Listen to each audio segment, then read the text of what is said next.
बीड जिल्ह्याच्या केज तालुक्यातील मसाजोग ग्रामपंचायत निवडणुकी सरपंच पदाच्या पोटनिवडणुकीचा उमेदवारी अर्ज नुकताच मयत सरपंच संतोष देशमुख यांच्या पत्नी अश्विनी देशमुख यांनी दाखल केलेला आहे। मात्र त्यांचे प्रतिस्पर्धी म्हणून देखील दुसरे उमेदवार त्यांनी देखील अर्ज दाखल केलेला आहे। स्वरूपानंद देशमुख असं त्यांचं नाव आहे।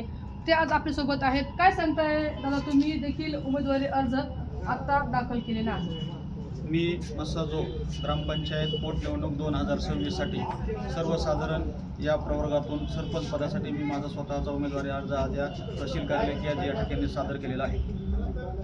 मात्र ही मसाजोग जी ग्रामपंचायत आहे ती बिनविरोध निवडून येणार किंवा बिनविरोध होणार असा देखील सर्व ठिकाणी ज्या चर्चा होत्या, आणि अचानकच असं काय झालं की आपण त्या गावातले गावकरी आहात की तुम्हाला देखील आता या ठिकाणी विरोधक म्हणून भूमिका निभावावी लागत आहे? 19 मार्च रोजी निवडणूक आयुक्त मुंबई यांनी एक पत्रक काढून मसाजोग ग्रामपंचायतची पोटनिवडणूक डिक्लेअर केली होती।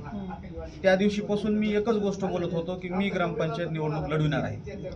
गावकऱ्यांनी मला मदत केली, मी निवडून येईल, नाही मदत केली, मी जर गावकऱ्यांसाठी सक्षम उमेदवार किंवा योग्य उमेदवार वाटत असेल तर गावकरी मला मतदान करतील, आणि माझ्यापेक्षा समोरचे उमेदवार जर गावकऱ्यांना योग्य वाटत असतील तर गावकरी त्यांना मतदान करतील।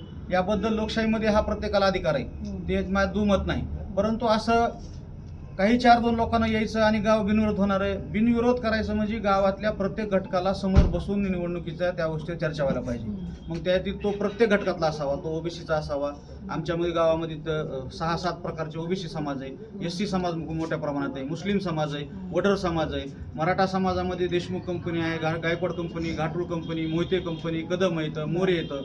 त्या सर्व घटकांना एखाद्या ठिकाणी बसून जर तुम्ही त्या गोष्टीवर जर चर्चा केली, मी निवडणूक का लढवितोय हे कुणी ऐकून घेतलं, बरं मी मसाजोगचा रहिवासी नाही का, मग मला बिनविरोध का द्यायचं नाही? प्रत्येक गोष्ट त्यांच्याच कुटुंबाला, त्यांच्या कुटुंबासाठी गावानं काय केलंय आणि काय नाही केलं हे संबंध महाराष्ट्रानं बघितलंय।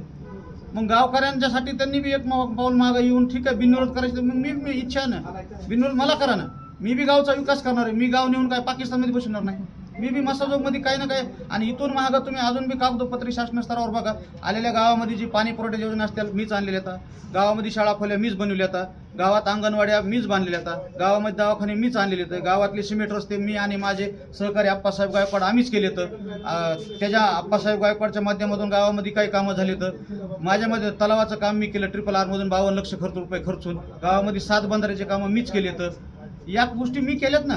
मग या गोष्टीचा विचार करून मला बी एक वेळ चान्स देऊन राहिलेलं कामं करण्यासाठी, ते का करीत नाही तुम्हालाच काम मागताय, आमचं हे म्हणणं आहे।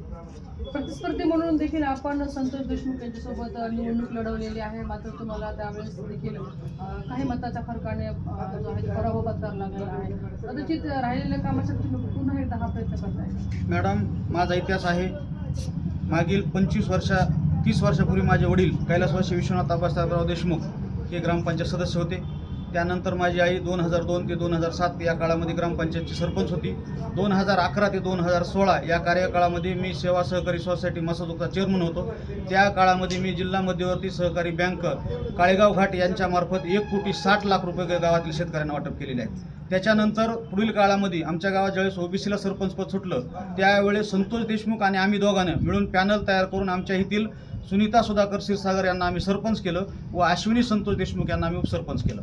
त्याच्यानंतर त्यांची राजकीय मनीषा जागृत झाली, ते माझ्यापासून मागील 1.5 वर्षात विभक्त झाले। शेवटच्या त्यांनी स्वतःचं पॅनल तयार करा, त्याच्यानंतर त्यांच्या मिसेस अश्विनी देशमुख सरपंच झाल्या 5 वर्ष। त्याच्यानंतर कालचा जो काळ आहे त्या काळामध्ये संतोष देशमुख सरपंच झाले। त्या कालच्या वेळेस मी फक्त 9 मतांनी पराभूत झालो। मग मी बी सक्षम उमेदवार असेल म्हणूनच मला एवढं मतदान गावानं केलं ना। मग माझी सुद्धा गावकऱ्यांना इच्छा आहे की एक वेळेस त्यांनी मला बिनविरोध सरपंच म्हणून निवडून द्यावं, मी बी गावाचेच कामं करण्यासाठी सरपंच निवडणूक लढवायला लागलो। त्याच्यामुळे माझी बी गावकऱ्यांना विनंती आहे आणि संतोष देशमुखच्या कुटुंबियांना सुद्धा विनंती आहे की त्यांनी बी मोठेपणा दाखवून त्यांच्या बी मोठ्या भावाला एकदा सरपंच पदाच्या म्हणजे बिनविरोध निवडून द्यावं।